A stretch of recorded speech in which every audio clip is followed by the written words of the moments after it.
Bonjour à tous, bienvenue dans ma nouvelle vidéo sur YouTube.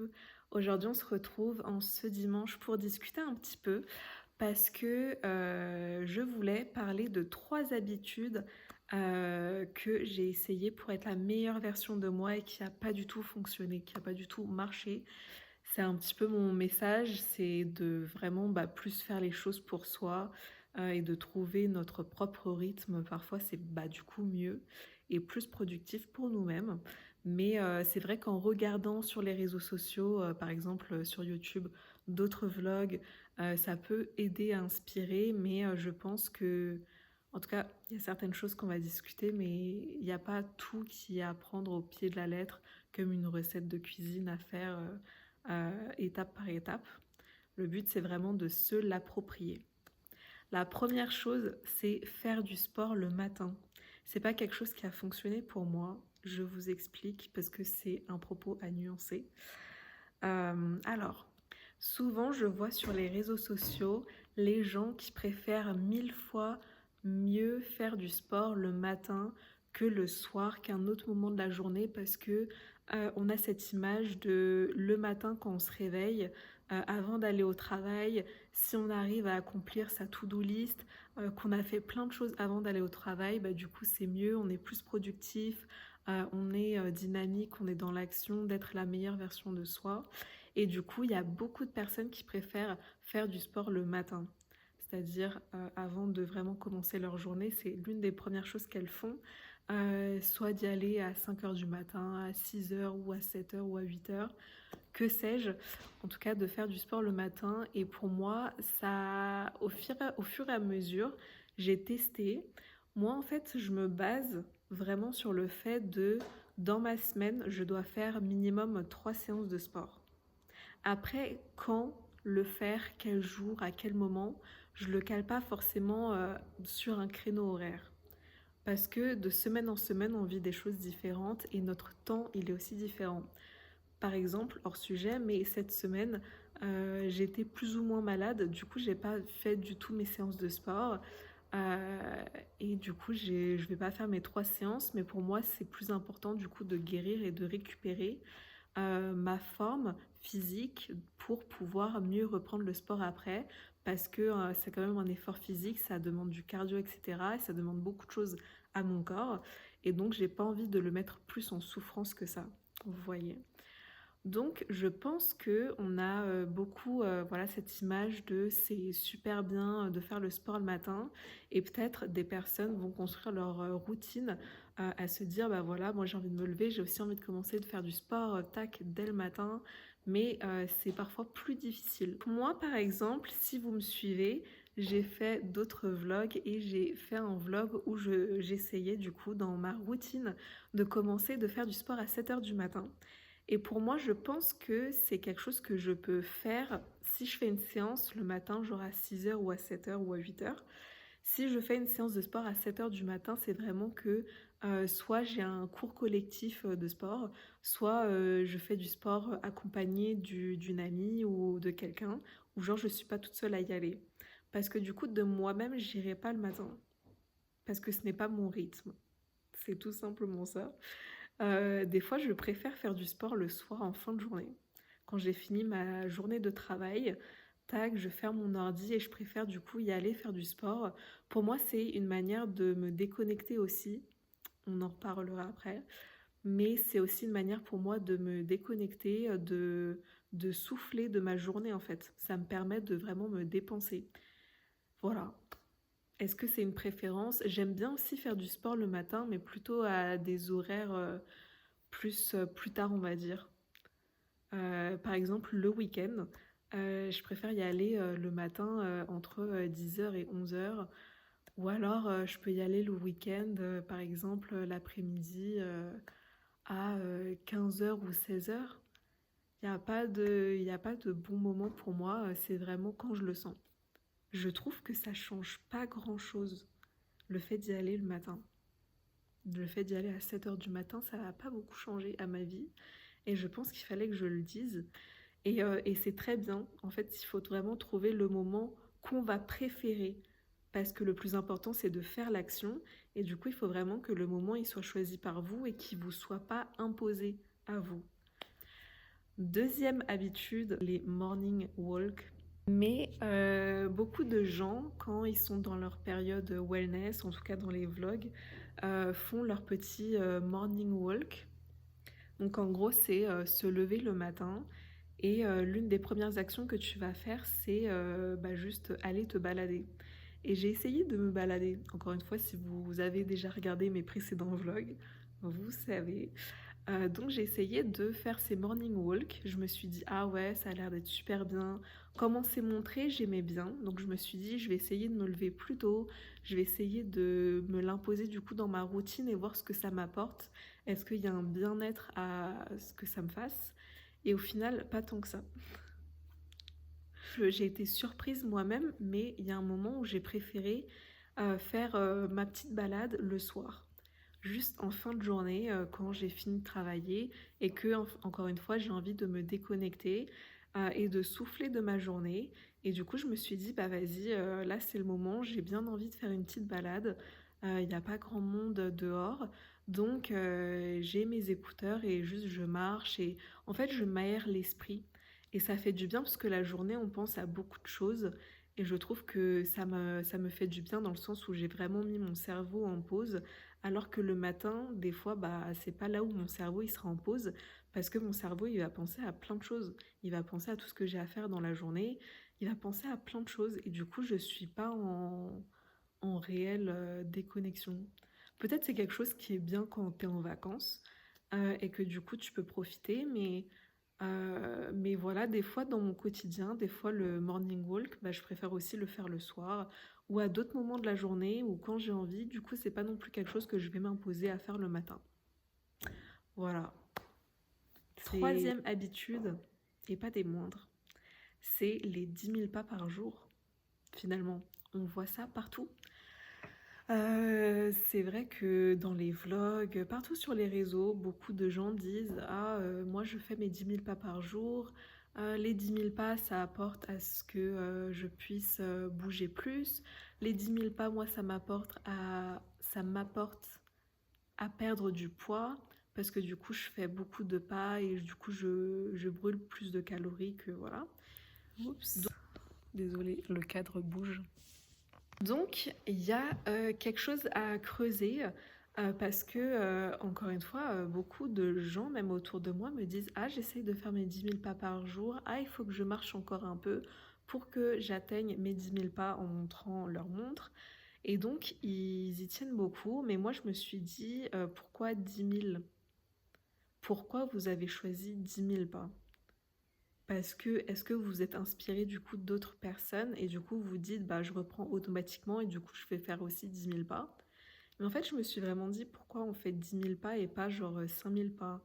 Pourquoi on fait pas 8 000 pas. Pourquoi on fait pas 11 000 pas. Et je me suis dit vraiment pourquoi vous avez décidé de faire tel nombre de pas, genre 10 000 pas. Genre vraiment. Pas une de plus, pas une de moins. Donc je me suis creusée et en fait, les 10 000 pas, c'est juste du marketing, dans le sens où c'est un chiffre rond et du coup c'est quelque chose que les gens aiment bien parce que ça accroche plus de dire j'ai fait 10 000 pas que j'en ai fait 7 000.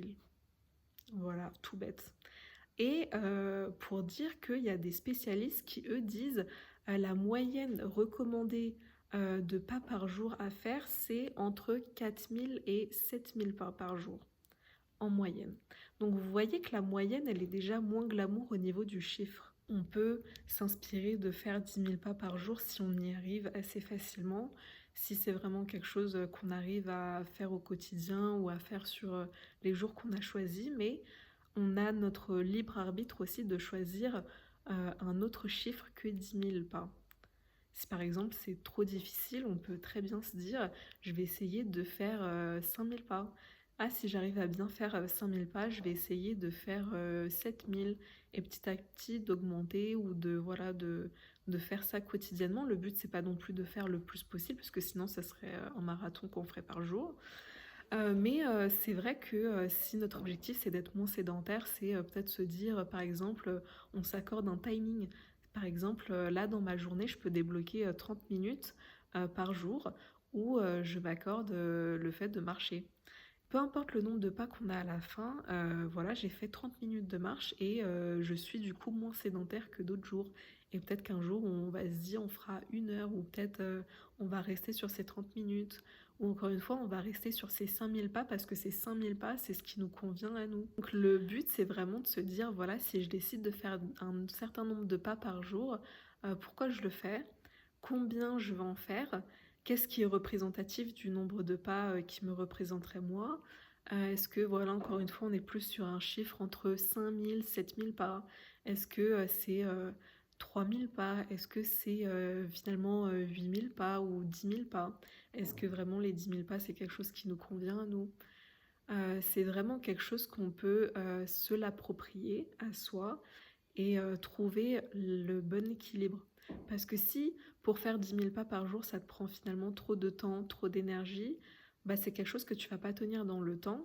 Conclusion de ces 3 habitudes qui ne marchent pas forcément sur moi, mais qui sont à réadapter ou à réajuster selon moi, et que j'ai fait à travers le temps aussi, c'est qu'on mesure beaucoup nos performances, notre routine par rapport aux autres, et c'est bien pour s'en inspirer, mais c'est bien de se l'approprier.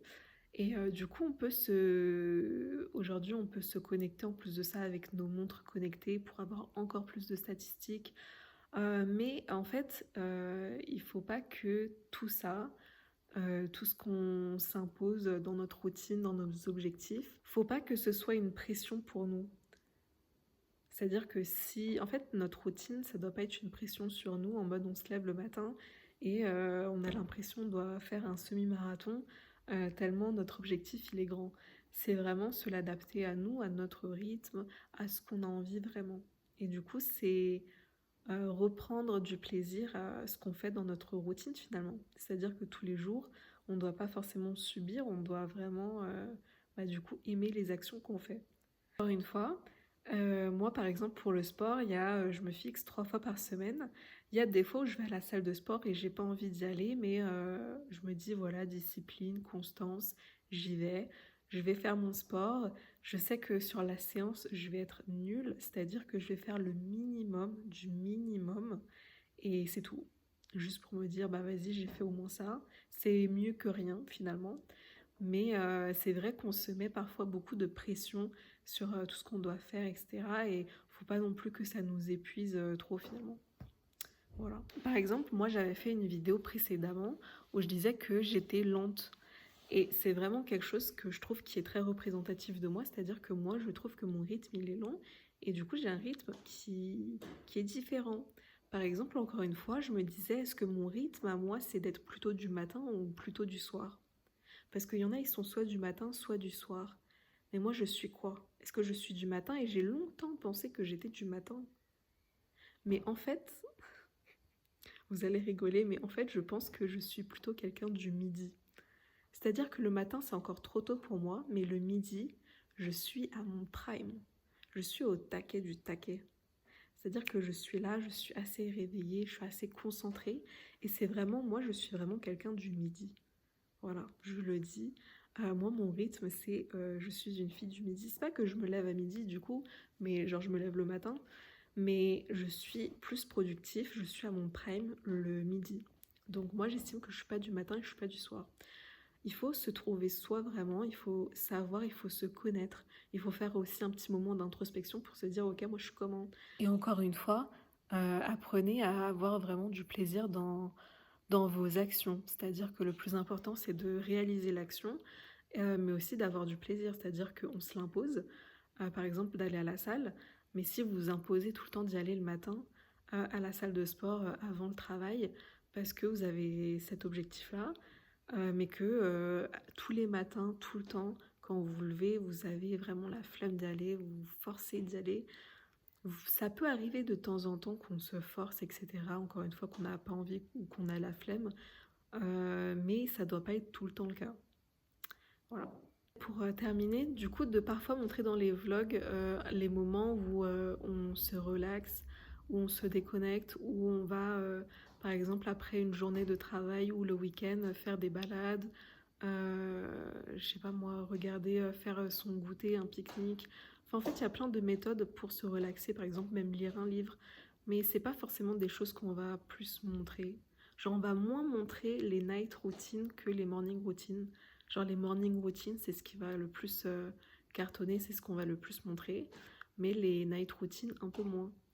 Donc voilà, c'est peut-être aussi ce qui intéresse le moins les gens finalement, mais je trouve que c'est bien de vraiment de se dire en fait après toute cette journée de performance où on a couru dans tous les sens, où on a essayé de se dépasser, bah voilà le moment où on peut se déconnecter, le moment où on respire, le moment peut-être le soir où on peut tellement faire de la méditation, on peut prendre son thé, on peut voilà, prendre son goûter, on peut regarder sa série à la télé, on peut regarder un film, on peut décider de sortir et de faire sa balade. C'est aussi un moment où on peut romantiser. Une des bonnes habitudes qui a fonctionné sur moi et et que du coup j'ai vu aussi sur les réseaux sociaux, finalement à travers toutes ces habitudes, c'est par exemple le petit déjeuner salé.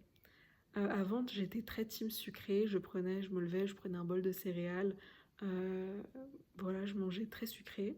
Même, vous m'avez connue dans les vlogs aussi où je mangeais une tartine de confiture.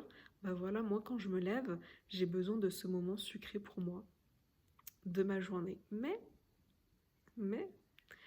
mon habitude a changé parce que je voyais de plus en plus les gens en fait privilégier le salé que le sucré. Et pour moi, au début, c'était dur. Je me suis dit, ah, je pourrais pas et tout. Mais j'ai essayé. Et en essayant, je me suis rendu compte que c'était bien mieux de manger salé le matin. Parce que après, on a moins envie de fringales dans l'après-midi. On a aussi, bah, du coup, on n'a pas le pic où on est plus fatigué. Après, du coup, je me sens beaucoup mieux après un petit déjeuner salé. Et je sais que si je mange salé le matin, que ça fait bien, enfin, ça fait du bien à mon corps, parce que c'est ce qu'il a besoin. Après une longue période de jeûne,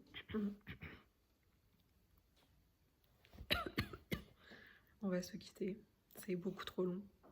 Ok, j'ai compris. Non mais je disais, si je sais que ça fait du bien pour mon corps, bah du coup je préfère privilégier du coup le petit déj salé. En plus de ça, j'ai essayé, je me suis rendu compte que c'était pas aussi grave et que ça m'apportait plus de bien, j'avais beaucoup plus d'énergie, j'étais moins fatiguée, j'étais mieux pour ma journée quoi.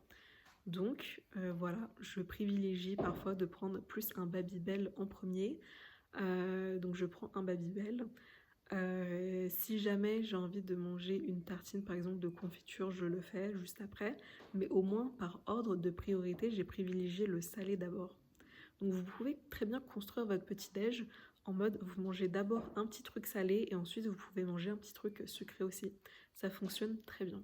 Ah, donc comme quoi qu'il y a des bonnes choses finalement qui m'ont inspirée et dont ça a bien fonctionné pour moi. Encore une fois, il y a tellement de choses que j'ai essayées et que j'ai réadaptées pour moi et qui du coup fonctionnent bien et j'arrive à m'y tenir aujourd'hui. Donc je suis très contente. J'espère que cette vidéo ça vous a plu. Je pense que ça a pu montrer que ouais, il n'y a pas tout qui fonctionne et il n'y a pas tout à suivre au pied de la lettre comme le font aussi d'autres personnes. Voilà. J'espère que vous avez aimé la vidéo, n'hésitez pas à vous abonner, à liker et à me suivre pour une prochaine vidéo à dimanche prochain. Ciao!